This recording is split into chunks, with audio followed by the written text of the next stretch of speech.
Talk about that sequence in Game 4 where LeBron and Draymond interacted. What was your take on what went down there, and what were you seeing on the court? I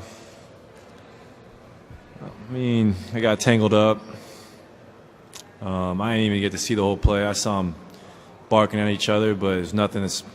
I mean, guys talk trash in this league all the time. You know, I'm just kind of shocked. Some guys take it so personal. It's like, I mean, you know, it's a man's league, and I've heard a lot of bad things on that court, but at the end of the day, it stays on the court. We're all competitive people. I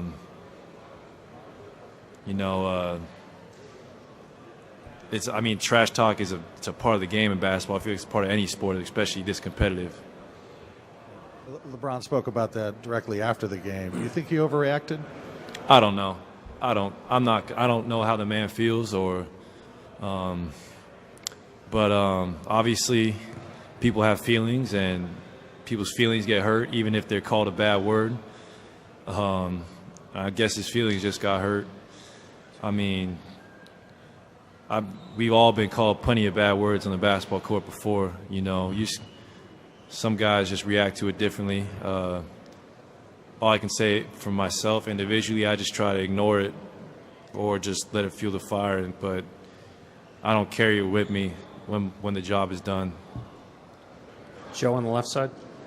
Joe Varden, Cleveland.com. Klay, it's hard, obviously, to know exactly what was going through LeBron's mind, but given the situation and having him knowing what Draymond's situation was, you think there's any possibility that LeBron knew what he was doing and making sure he was mixing it up with Draymond? I mean, maybe. I guess I don't know. I mean, if you're trying to get any advantage you can get, maybe, but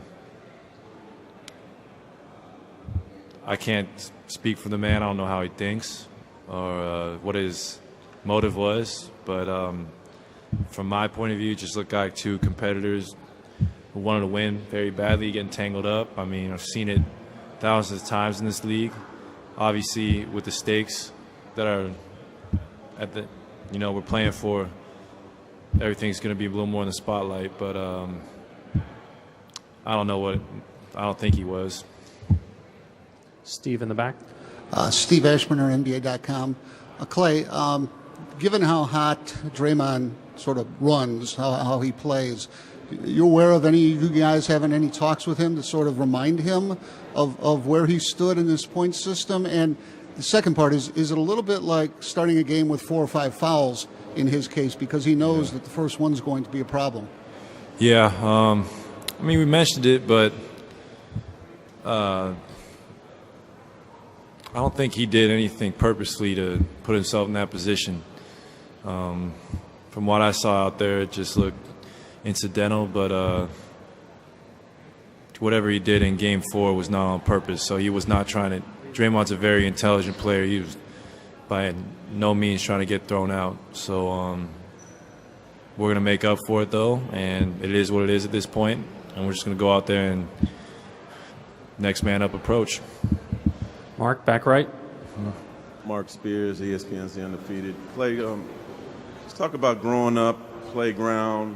What's the rules of trash talking, and do you consider it, once you walk off the floor, it's done and over with? Yeah, I mean, there's some unwritten rules. You know, you don't really talk about anybody's family or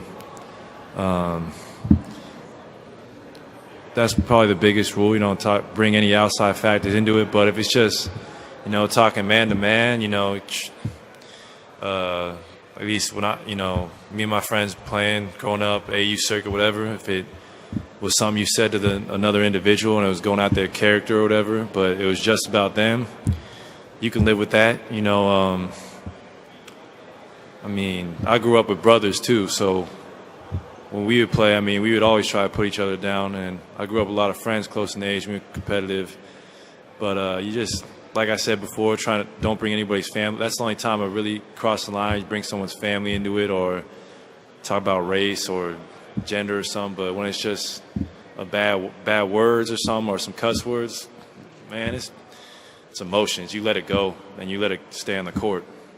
Would it be safe to say that in the NBA, trash talking is commonplace. Yeah, I feel like in every pro sport it's commonplace, whether it's the NBA, MLB, NFL. Guys are competitive, man. They're trying to win, and a lot of these guys grew up trash talking. Some of the best players in the history of the game were trash talkers, so it's very common in the NBA. Rusty in the front. Klay, Coach Kerr mentioned that you guys didn't find out until late in practice that Draymond was going to be suspended. How tough does that make it to prep for Game 5 when you don't know exactly what kind of lineup you're going to have? Definitely doesn't make it easier, but we'll still have shoot-around tomorrow. We'll all mentally prepare tonight what we got to do to make up for Draymond's absence, but we'll just learn on the fly. I mean, I'm proud of this team because we've been so great all year making adjustments, and this is just obviously a big adjustment we got to make. But it's another challenge for us, and we're going to embrace it, and we're going to accomplish it. Any other questions? Thanks, Klay. Yep.